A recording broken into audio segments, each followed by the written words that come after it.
23 de agosto de 1939, Joachim von Ribbentrop aterrizó en Moscú. El ministro de Exteriores de Hitler firmó de inmediato un pacto de no agresión para abrirle el camino a la invasión alemana de Polonia. Para Hitler, el peligro de una guerra en dos frentes había desaparecido. Ambas partes también firmaron un protocolo adicional secreto que repartía grandes zonas de Europa entre ellos. Las potencias imperiales decidieron el destino de países pequeños y con ello de millones de personas. Varios estados fueron anexados y desaparecieron del mapa. Las expulsiones comenzaron enseguida a gran escala. Al mismo tiempo, la Alemania nazi y la Unión Soviética ampliaron su alianza, nacionalsocialistas y comunistas en armonía económica. Nach den ersten russischen Getreidelieferungen trifft an den Übergangsstationen der deutsch-russischen Interessengrenze nun auch ein Ölzug nach dem anderen ein. El Reich alemán suministraba plantas industriales y a cambio recibía bienes y materias primas esenciales para la guerra. Para el Führer, una alianza de importancia estratégica. Hitler logró llevar a cabo las Blitzkriegs en Europa Occidental con el suministro soviético de recursos bélicos. La alianza terminó de forma abrupta con el ataque alemán a la Unión Soviética. El pacto Hitler-Stalin duró solo 22 meses, pero sus consecuencias fueron mucho más duraderas. Estos traumas causados por el impacto Hitler-Stalin, el miedo de quedar atrapados entre dos dictaduras, siguen teniendo efecto hoy en día en el siglo XXI.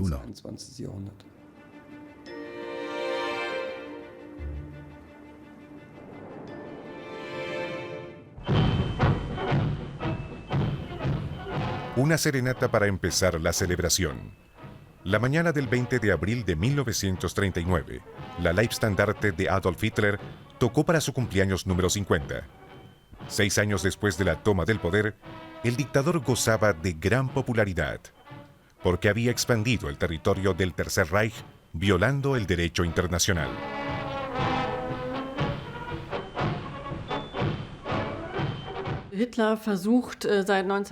Desde 1933, cuando asumió el cargo, Hitler había intentado anexar al Reich alemán todos los territorios que pudiera sin luchar.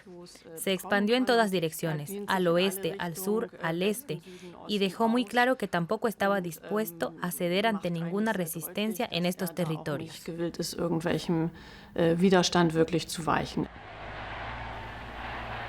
Las cámaras muestran a Hitler en auto descapotable rumbo al nuevo eje este-oeste de Berlín.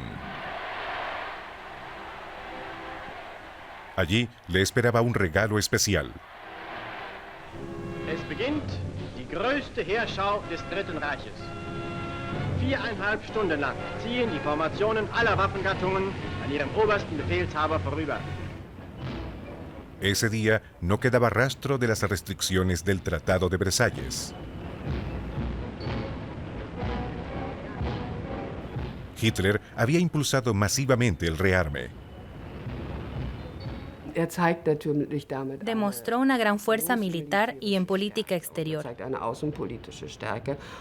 Y dejó claro que las conquistas territoriales que había logrado no serían las últimas. Fue un anuncio al mundo exterior.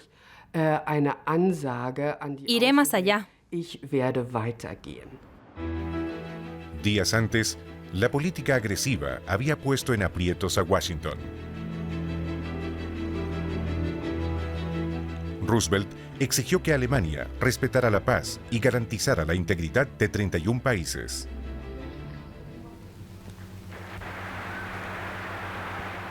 Hitler lo ignoró al principio. Solo el 28 de abril respondió ante el Reichstag reunido en la ópera Kroll. Roosevelt verlangt endlich die Bereitwilligkeit, in die Zusicherung zu geben, dass die deutschen Streitkräfte das Staatsgebiet oder die Besitzungen folgender unabhängiger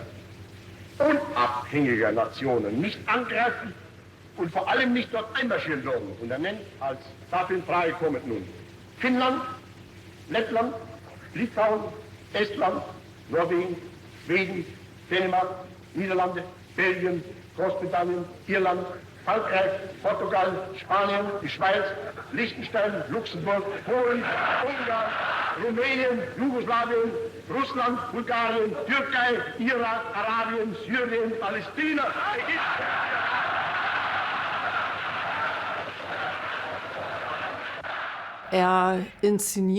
Realmente se presentó como un gran actor de teatro, pero también como un estadista muy astuto y sagaz, porque tomó las demandas de Roosevelt y las ridiculizó. Luego puso la guinda al pastel al final diciendo, bueno, nunca he librado una guerra, no quiero ir a la guerra y no sé por qué debería ir a la guerra. Ich möchte aber diese Gelegenheit nun doch nicht vorübergehen lassen, ohne dem Präsidenten der Nordamerikanischen Union vor allem eine Versicherung über die Gebiete abzugeben, die doch wohl in erster Linie für seine Besorgnis in Frage kämen, nämlich die Nordamerikanische Union selbst und die übrigen Staaten des amerikanischen Kontinents. Und hier erkläre ich feierlichst, dass alle irgendwie verbreitete Behauptungen über einen beabsichtigten deutschen Angriff oder Eingriff auf oder in amerikanische Gebiete bloßer Schwindel oder grobe Unwahrheit sind, ganz abgesehen davon, dass solche Behauptungen übrigens auch vom militärischen Standpunkt aus nur einer albernen Fantasie entstammen können. En ese discurso, también rompió el pacto de no agresión que había firmado con Polonia. Hitler había firmado un pacto de no agresión con Polonia en 1934, en busca de socios para salir del aislamiento. Lo canceló en 1939 porque vio que lo que se había prometido a sí mismo no se cumpliría. Tras fracasar en convertir a Polonia en un socio menor dentro de la política exterior nazi, las profundas diferencias territoriales terminaron dominando por completo la relación con el vecino del este. Para Hitler ya no había vuelta atrás. La guerra se volvía inevitable y él sería quien la desencadenara. Tras la Primera Guerra Mundial, Alemania perdió territorios en el este a favor de Polonia. Hitler quería revertirlo y estaba dispuesto a ir a la guerra.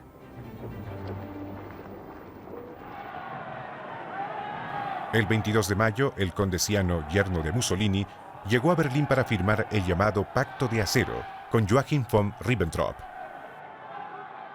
Anfang Mai fasste der Führer und der Dude den Entschluss der engen Verbundenheit zwischen ihren beiden Völkern durch den Abschluss eines umfassenden politischen und militärischen Bündnispaktes Ausdruck zu geben. 150 Millionen Deutsche und Italiener bilden mit ihren Freunden in der Welt einen Block, der unbesiegbar ist. Ambos regímenes fascistas acordaron estrecha cooperación militar y apoyo en caso de guerra ofensiva. Para Hitler, otro paso hacia la campaña deseada contra Polonia. La amenaza de guerra se volvió cada vez más concreta. Un día después de firmar el Pacto de Acero, el Führer anunció a los jefes de la Wehrmacht que atacaría Polonia en la primera oportunidad adecuada. No fue necesario que Hitler convenciera a la Wehrmacht, porque ya existía un amplio consenso entre los generales en el periodo de entreguerras, de que Polonia no podía seguir existiendo tal como estaba. El gran inconveniente de los planes bélicos era que en marzo, el primer ministro británico Chamberlain había otorgado a Polonia una garantía de asistencia por parte de Inglaterra y Francia en caso de ataque. Una invasión implicaría automáticamente guerra con Occidente, y nadie sabía qué haría la Unión Soviética. Para minimizar ese peligro, Hitler optó por una jugada inesperada: un pacto con el archienemigo ideológico en Moscú. La idea de Hitler era que, si Polonia no se sometía a mi orden en Europa, habría que aplastarla. Estaba claro que las potencias occidentales intervendrían. Este peligro existía en cualquier caso, por lo que si tenía a los soviéticos como socios, los británicos y los franceses se quedarían tan impactados que no entrarían en guerra. Mientras Alemania tanteaba a Moscú, allí se produjo un cambio importante de personal. El comisario de Exteriores Maxim Litvinov, aquí dando un discurso en la Sociedad de Naciones, fue destituido por Stalin. Lo reemplazó Vyacheslav Molotov, mostrado aquí a la izquierda del dictador. El nombramiento del nuevo comisario fue seguido con gran interés en Berlín. Maxim Litvinov, antecesor de Molotov, era considerado el símbolo de la política de seguridad colectiva, es decir, de la disposición a negociar con Francia y Gran Bretaña para formar una alianza. El 3 de mayo, con su destitución, Stalin le envió a Hitler una señal clara. La política exterior cambiaría de rumbo. A pesar de las diferencias ideológicas, las dictaduras de Hitler y Stalin tenían similitudes. Al igual que Berlín, Moscú gustaba de mostrar fuerza en público, y en el Kremlin también había resentimiento contra Polonia. La Unión Soviética había tenido que aceptar pérdidas territoriales a favor de Varsovia en los últimos años, y no estaba dispuesta a resignarse. No nos resignaremos a esto, dijo Molotov, a este bastardo del Tratado de Versalles. Polonia debe volver a dividirse. Mientras comenzaban las conversaciones exploratorias con la Unión Soviética, el Reich alemán seguía avivando las tensiones con Polonia. En junio, el ministro de propaganda Goebbels viajó a Danzig. La ciudad estaba bajo administración de la Sociedad de Naciones desde el Tratado de Versalles y era un punto permanente de conflicto entre Polonia y la Alemania nazi. Ich überbringe euch die Grüße des Reiches und des Führers. Auch diese Stadt mit ihren Menschen gehört zu diesem Volkstum. Sie ist deutsch und bleibt deutsch. Unas semanas después, la cúpula nazi celebró otro aniversario. 25 años antes, Hitler había entrado en la Primera Guerra Mundial como soldado. Ahora, el exmensajero de trincheras ansiaba una nueva campaña militar. Polonia debía ser invadida lo antes posible. Para gran alegría del dictador, su ministro de Exteriores le informó que Stalin había aceptado en principio un acuerdo con el Reich.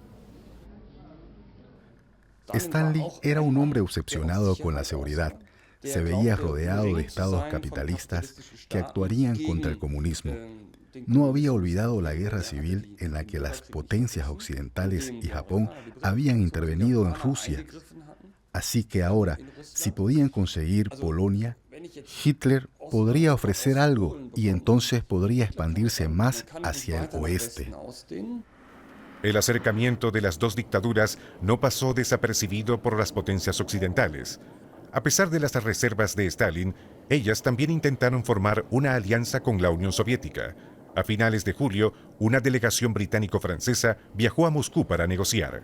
La delegación militar de Inglaterra y Francia estaba condenada al fracaso desde el principio. Molotov había solicitado expresamente que un ministro viajara a Moscú. Esto no se concedió. En su lugar, llegaron el almirante Novody y el general Inconu, de rango inferior, a quienes nadie conocía realmente y que, sobre todo, carecían de poderes.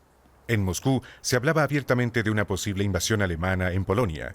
Las diferencias salieron a la luz rápidamente. Stalin dijo que si tenía que ayudar a Gran Bretaña y Francia, o incluso si Polonia era atacada y él debía ayudar, entonces sí, sus tropas tendrían que marchar a través de Polonia y posiblemente a través de Rumania. Y quería reclamar ese derecho para sí mismo, y por supuesto, los dos no podían conceder eso. Mientras tanto, Hitler ultimaba sus planes de expansión. La necesidad de un pacto con Moscú se volvió cada vez más clara. El 20 de agosto envió un telegrama personal a Stalin. El conflicto con Polonia puede estallar en cualquier momento. Si no se aclara antes la relación germano-rusa, difícilmente se podrán acomodar los intereses territoriales rusos en Europa del Este. Fue un paso muy poco ortodoxo, porque Hitler expresó con él su gran estima por Stalin y puso las cartas sobre la mesa, diciendo muy claramente lo que quería. Quería un pacto y lo quería rápidamente. Y dejó claro cuál era el problema, a saber, Polonia. Pocos días después del telegrama de Hitler, Ribbentrop voló a Moscú para cerrar el pacto definitivo. El noticiero nazi lo presentó como un gran acontecimiento. Während noch die Militärmissionen der westlichen Einkreisungsmächte in Moskau weilten, traf Reichsaußenminister von Ribbentrop in der russischen Hauptstadt ein. El 23 de agosto de 1939, la delegación aterrizó en la capital soviética.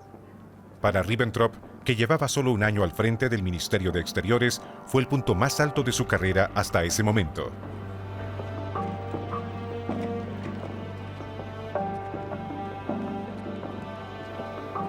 Tras breve parada en la embajada alemana, la comitiva siguió al Kremlin. Stalin se tomó tiempo para recibir personalmente a los invitados alemanes. En pocas horas se logró el avance decisivo en las negociaciones.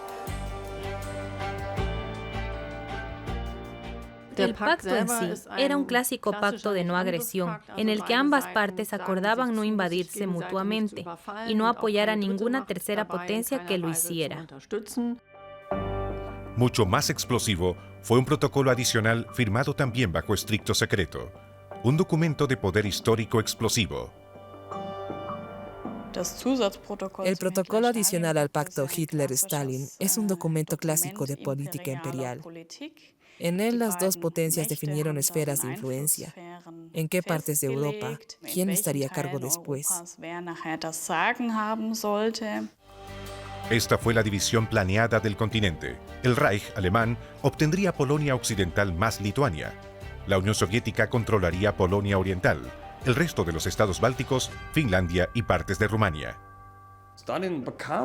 Stanley consiguió de Hitler cosas que las potencias occidentales no podían ofrecerle. Las potencias occidentales no podían sacrificar un estado soberano como Polonia. Hitler sí podía.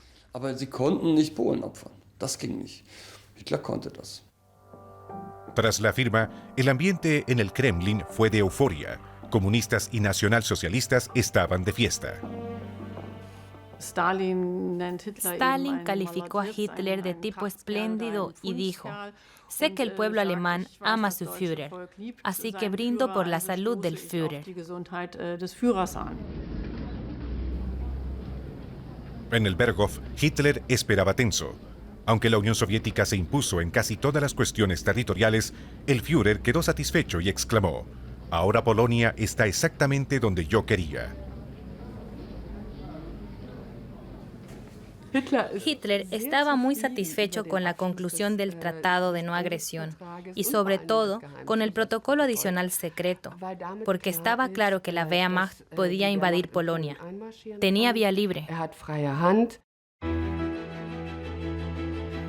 En otros países europeos también entendieron lo que significaba la Unión Germano-Soviética. El miedo a la guerra se extendió. Los diplomáticos intentaron salvar la paz. El embajador británico en Berlín, Neville Henderson, lo intentó.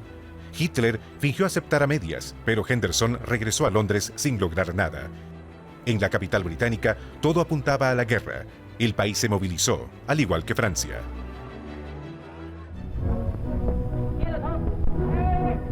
En Alemania, los noticieros mostraban imágenes de hombres llamados a los cuarteles. La invasión de Polonia era inminente. Hitler, sin embargo, no quería ser responsable del estallido y buscaba un pretexto.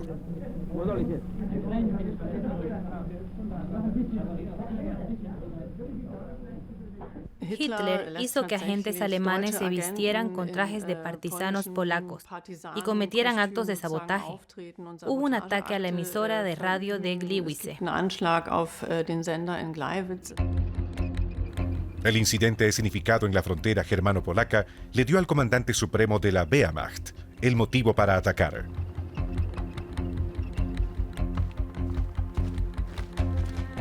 En la madrugada del 1 de septiembre de 1939, más de 1,5 millones de soldados invadieron Polonia.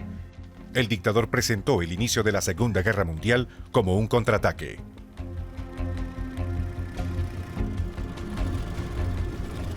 Polen hat heute Nacht zum ersten Mal auf unserem eigenen Territorium auch nicht bereits regulären Soldaten geschossen. Seit 5:45 Uhr wird jetzt zurückgeschossen. Los invasores dejaron claro rápidamente que esta campaña no solo era derrota militar de Polonia.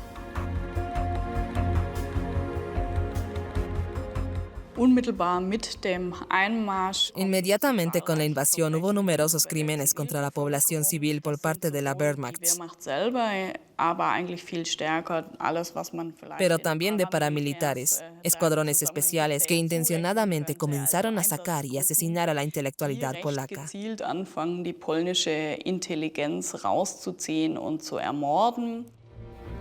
En pocos días, el 10º ejército alemán logró una profunda penetración. El mando polaco ordenó la retirada detrás de los ríos San, Bug y Vístula. La campaña polaca de la Wehrmacht avanzó relativamente rápido. Hubo resistencia polaca, que no hay que subestimar, pero aún así fue extraordinariamente veloz. No fue un simple paseo, pero sí fue muy rápida. El 17 de septiembre, Polonia recibió otro golpe. Tropas soviéticas entraron en el este del país para proteger a ucranianos y bielorrusos de la región, según la versión oficial. Stalin había esperado su momento. Hay diferentes tesis sobre que la Unión Soviética esperó.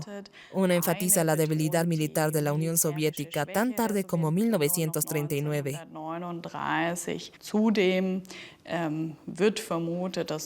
Además, se cree que esperaron la reacción internacional como lidiaban las potencias occidentales con Hitler, convirtiéndose en agresor militar y atacando al país vecino al este. Las potencias occidentales declararon la guerra al Reich alemán el 3 de septiembre.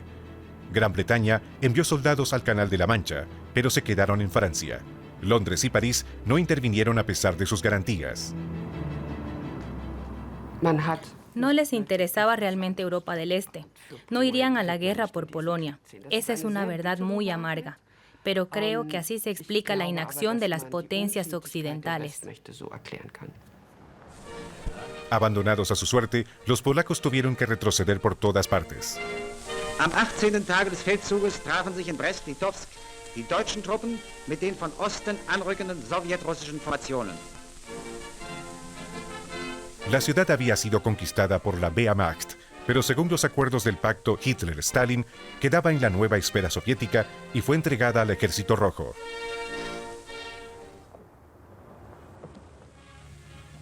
El 22 de septiembre, ambos bandos celebraron el cambio de guardia y su nueva hermandad de armas con un desfile militar conjunto. El desfile de la victoria fue solo el símbolo visible de la cooperación que comenzaba. También fue el resultado de una comisión militar germano-soviética que ya existía en ese momento. Mientras las últimas unidades polacas resistían desesperadamente, oficiales alemanes y rusos resolvieron las primeras cuestiones de su cooperación en la nueva comisión militar. Pocos días después, el ministro alemán de Exteriores viajó por segunda vez en pocas semanas a Moscú. El Tratado Germano-Soviético de Fronteras y Amistad definió cómo se concretaría la división acordada de Europa. Moscú se quedaría con Polonia Oriental y ahora también con Lituania. El resto de Polonia pasaba a la Alemania nazi, que incorporó la parte occidental directamente al Reich y creó el llamado Gobierno General en las zonas centrales polacas, marcadas aquí en violeta. En estos segundos tratados, un protocolo adicional especificaba qué debía hacerse con las poblaciones que ahora se encontraban bajo la soberanía alemana y soviética.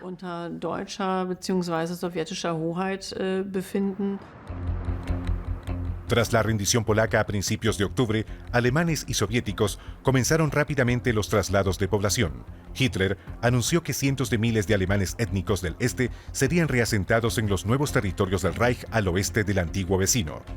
La tarea principal era un nuevo orden de las relaciones etnográficas, es decir, un reasentamiento de nacionalidades. La parte occidental de Polonia fue reasentada rápidamente.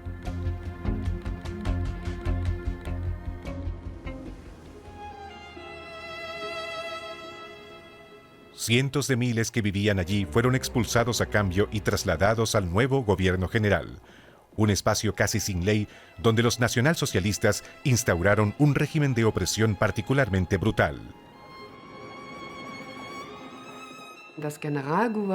El gobierno general, según la política poblacional nacionalsocialista, era considerado un depósito para todos los grupos que en realidad querían eliminar o convertir en esclavos. Eran principalmente polacos y judíos.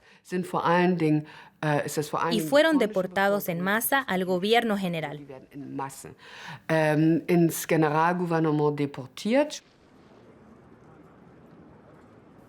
En otoño de 1939 vivían en Polonia más de 3 millones de judíos. En las primeras semanas de la guerra, varios miles fueron asesinados deliberadamente. Ahora, en muchas ciudades del gobierno general se crearon guetos donde los hacinaban y explotaban de forma sistemática. Para millones de personas, esos guetos fueron solo la primera etapa de un camino de sufrimiento que terminaría en los campos de exterminio nazis. Esto no era más que exterminio y asesinato, y en consecuencia, los judíos fueron en parte deportados a guetos y en parte ya asesinados. Esta política racial se aplicó de inmediato. En Polonia Oriental, la policía secreta soviética también cometió crímenes de guerra. Alemanes y soviéticos se coordinaron en la injusticia. La cooperación funcionó muy bien. Se dieron carta blanca mutuamente, o más bien, estaban muy de acuerdo en que había que destruir a la élite polaca. En cuanto a la violencia y el rigor, ambas naciones eran iguales. La cooperación germano-soviética se intensificó también en otros ámbitos en los meses siguientes. El 11 de febrero de 1940, ambos estados firmaron un amplio acuerdo comercial tras largas negociaciones.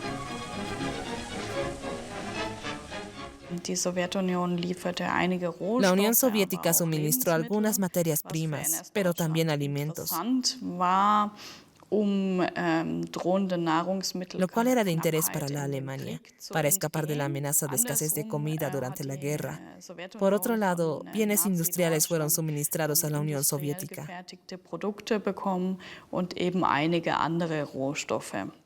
Nach den ersten russischen Getreidelieferungen trifft an den Übergangsstationen der deutsch-russischen Interessengrenze nun auch ein Ölzug nach dem anderen ein. La Unión Soviética prometió entregar materias primas por valor de 500 millones de marcos del Reich en un año. Para Hitler, las importaciones de petróleo y mineral eran de importancia estratégica. Tras la rendición polaca en octubre del año anterior, el dictador comenzó rápidamente a planear nuevas campañas en Europa.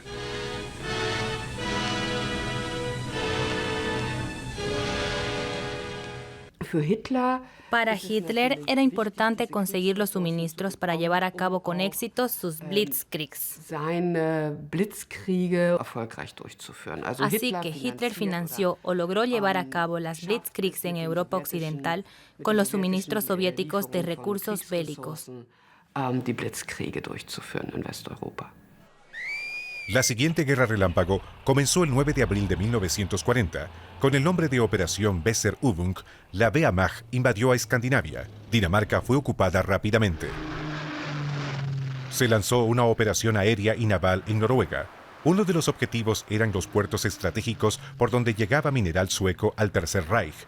La invasión de Escandinavia no estaba contemplada en el pacto Hitler-Stalin.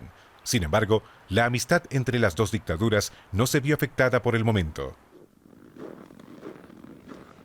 Al contrario, el 1 de mayo de 1940, Día del Trabajo, se celebró en la Plaza Roja de Moscú. Una delegación alemana fue invitada.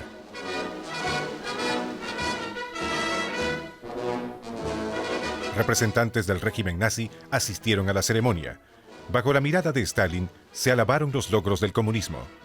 Tomó el micrófono Simeón Timoshenko, que pocos días después ascendería a ministro de Defensa y seguiría enviando al frente a millones de soviéticos.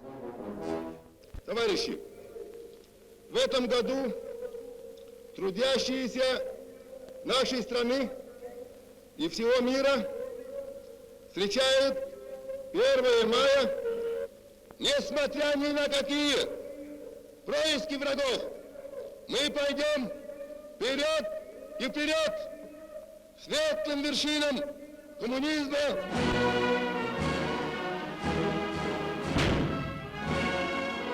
Palabras que debieron sonar como una burla cruel para los comunistas alemanes. Muchos habían huido a Moscú tras la toma del poder nazi. Con el pacto Hitler-Stalin, descubrieron que la tan proclamada solidaridad internacional se olvidaba en un instante cuando convenía al Kremlin. Fue una catástrofe para los comunistas alemanes. El hecho de que Stalin hiciera causa común con su mayor enemigo fue moralmente devastador y algunos fueron extraditados a Alemania. Fue una concesión de Stalin a Hitler y una señal de que la competencia ideológica quedaba en segundo plano. Pocos días después del desfile en Moscú, Hitler se preparó para invadir otros países europeos. Viajó en tren a su cuartel general Felsenest, cerca de Bad Münstereifel, desde donde dirigía la próxima campaña hacia el oeste. La mañana del 10 de mayo, la Wehrmacht atacó sin declaración de guerra los países del Benelux. El grupo de ejércitos B se concentró en Países Bajos y Bélgica. El grupo de ejércitos A entró en Luxemburgo. El Principado fue ocupado en pocas horas. Además de la sorpresa, Alemania volvió a beneficiarse de su alianza con Moscú.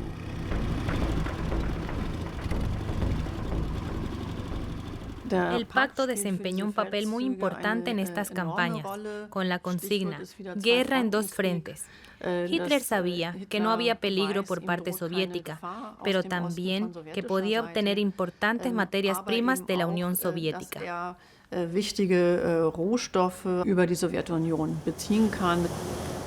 En pocos días, las tropas alemanas avanzaron por las Ardenas hacia Francia. Alemania nazi estaba en guerra con París desde septiembre del año anterior, pero los choques militares directos comenzaron ahora. Fueron completamente desiguales. Los defensores franceses no lograron detener de forma decisiva a las formaciones de la Wehrmacht.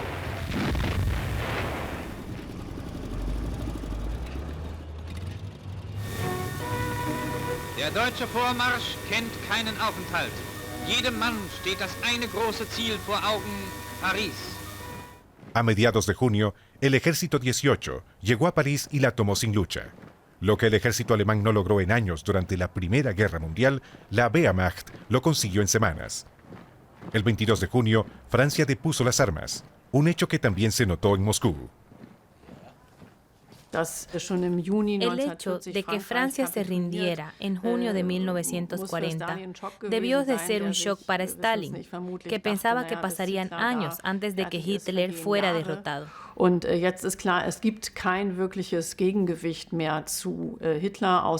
Ahora estaba claro que no había ningún contrapeso real a Hitler, excepto Gran Bretaña, lo que obligó a Stalin a anexionar los países bálticos.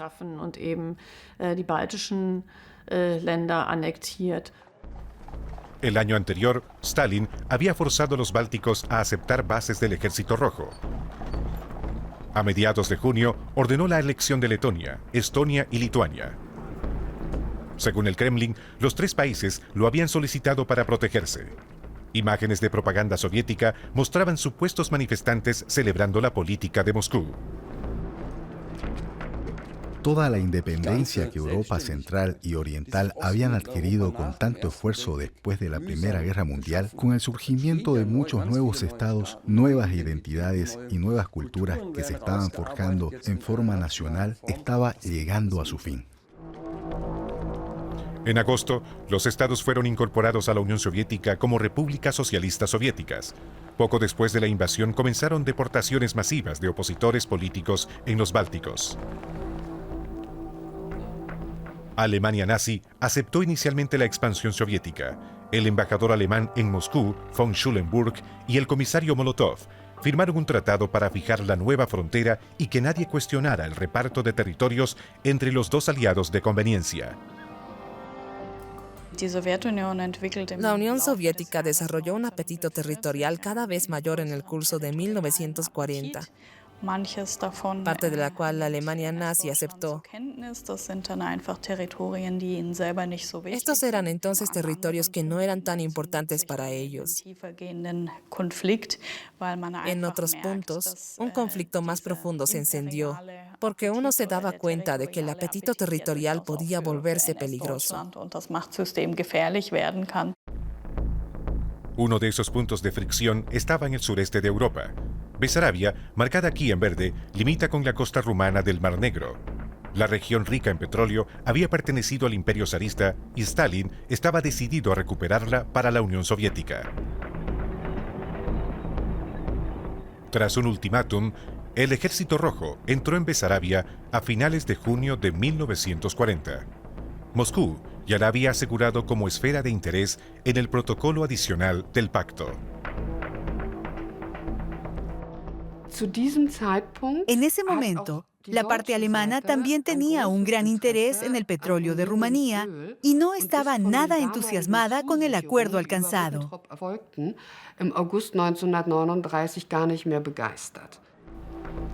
Para anunciar rápidamente la firma del pacto, el ministro alemán había aceptado casi todos los deseos territoriales soviéticos en agosto del año anterior, incluida Besarabia.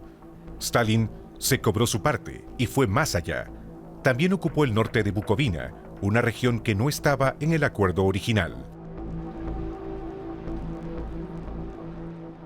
Esta era una parte de Austria antes de la Primera Guerra Mundial, y allí vivían muchos alemanes étnicos. Eso era un gran problema para Hitler y su concepción racial.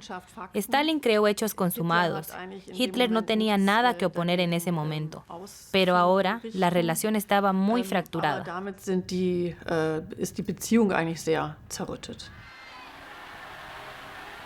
Pocos días después, el 6 de julio de 1940, Adolf Hitler regresó triunfal a Berlín tras la campaña occidental y se dejó aclamar por las masas. Gracias a las guerras relámpago, el Reich había ampliado su territorio en cientos de miles de kilómetros cuadrados. La Unión Soviética también se había expandido enormemente. Ambas potencias lograron someter grandes partes de Europa y no fue casualidad. Lo hicieron con la complicidad y la cooperación del pacto que acababan de firmar. En realidad, el pacto estaba en su apogeo y luego decayó rápidamente. Celebraron estos éxitos territoriales y luego se rompió. Ambos intentaron encontrar otras alianzas ya en el verano de 1940. Eso se vio ya en septiembre de ese año. Representantes de Italia y Japón llegaron a la Cancillería del Reich para firmar un pacto militar con Alemania. Tres potencias fascistas se unían para dominar el mundo.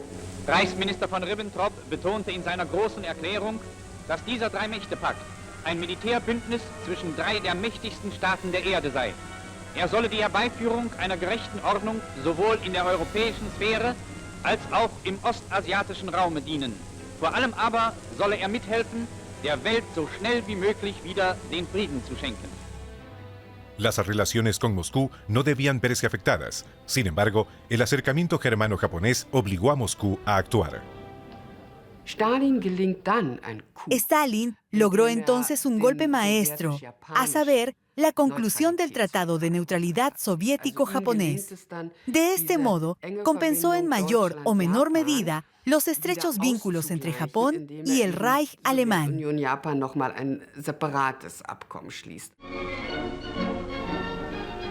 Aunque ambos formaron nuevas alianzas, mantuvieron las relaciones económicas.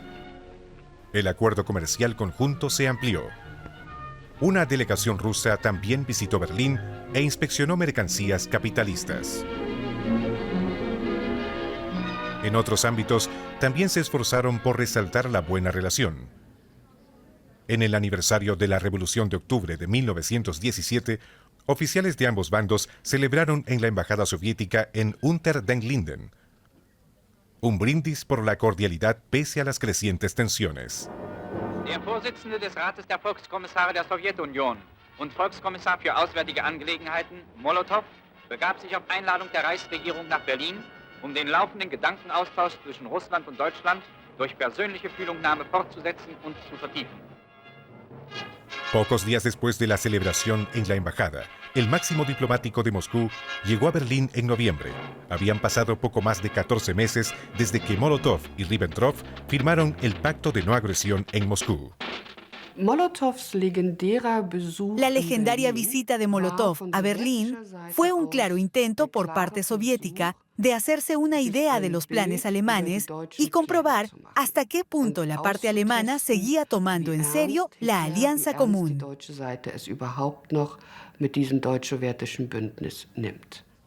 Las diferencias surgieron rápido en la Cancillería del Reich. Hitler intentó convencer a Molotov de que Moscú se retirara del sureste de Europa, pero Molotov se negó categóricamente. Para Molotov estaba claro que Hitler daría el siguiente paso en un futuro previsible y que consideraría este pacto solo como un pacto temporal.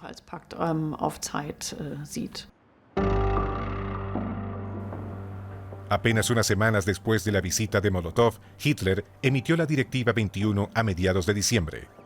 La Wehrmacht debía estar preparada para aplastar a Rusia soviética en una campaña rápida incluso antes de terminar la guerra contra Inglaterra. Las preparaciones debían estar listas para mediados de mayo de 1941. La lucha contra el bolchevismo, que realmente no perdió de vista ni siquiera durante el pacto.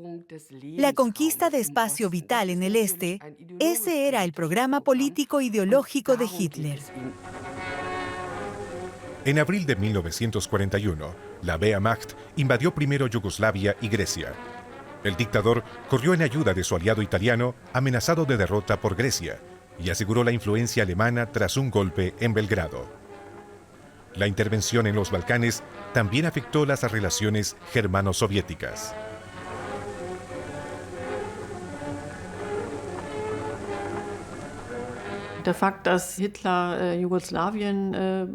El hecho de que Hitler ocupara Yugoslavia empeoró aún más las relaciones, y Stalin se regodeó de que Hitler se viera envuelto en una sangrienta guerra partisana y no se sintiera obligado a intervenir.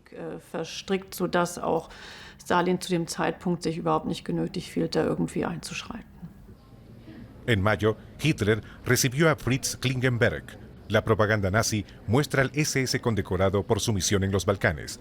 Desde el mismo inicio, se cometieron crímenes masivos contra prisioneros de guerra y civiles. Millones de soldados de ambos bandos también perdieron la vida en los campos de batalla.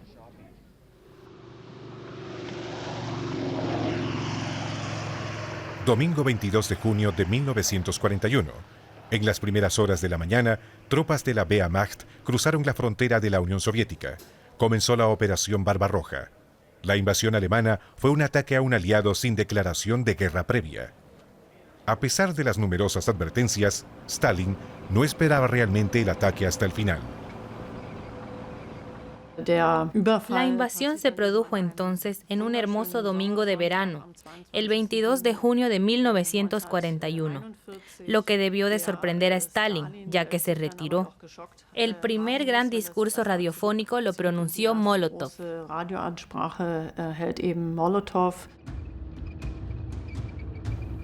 En los años siguientes, la Operación Barbarroja se convirtió en la guerra más sangrienta de la historia. Desde el primer día se cometieron crímenes masivos contra prisioneros y civiles. Millones de soldados de ambos bandos perdieron la vida en los campos de batalla. Solo tras casi 4 años y sufrimientos inconcebibles, terminó la guerra germano-soviética poco después de la toma de Berlín en la primavera de 1945. Hitler se había suicidado poco antes. Así terminó abruptamente el sueño demente de la victoria final entre la Puerta de Brandenburgo y el Reichstag. Tras rechazar a los invasores alemanes, el Ejército Rojo se encontró en gran parte de Europa Oriental esa primavera. En las negociaciones del orden de posguerra que Stalin sostuvo con las potencias victoriosas, el dictador ahora también se guiaba en asuntos territoriales por el pacto que su ministro firmó con la Alemania nazi 6 años antes. Stalin dejó que las potencias vencedoras fijaran muchas de las cosas que él había conseguido en el marco del pacto en 1945, como las fronteras de Ucrania y Bielorrusia, por ejemplo. Besarabia siguió siendo soviética como Moldavia. Gran parte de la demarcación de fronteras en la Europa actual se remonta, en última instancia, al pacto Hitler-Stalin. Las consecuencias de las conferencias aliadas fueron desoladoras para muchos estados de Europa Oriental. Durante décadas se les negó plena soberanía y se convirtieron en satélites de Moscú. Las secuelas del pacto Hitler-Stalin aún se sienten hoy en día cuando hablamos de las relaciones germano-polacas o polaco-rusas actuales, así como de las relaciones de los estados bálticos con Rusia. Esto siempre juega un papel muy importante. Están Berlín y Moscú, que llegaron a un acuerdo sobre nosotros y caímos bajo las ruedas de estos grandes estados una vez. Y eso no debe volver a suceder nunca más. Por supuesto, hoy en día no hay peligro de que eso ocurra, pero las secuelas, los traumas que provocó el pacto Hitler-Stalin, el hecho de estar atrapados entre dos dictaduras sigue teniendo efecto hoy en día en el siglo XXI. Firmado por 10 años, el pacto Hitler-Stalin tiene potencial para seguir siendo dinamita diplomática en el futuro.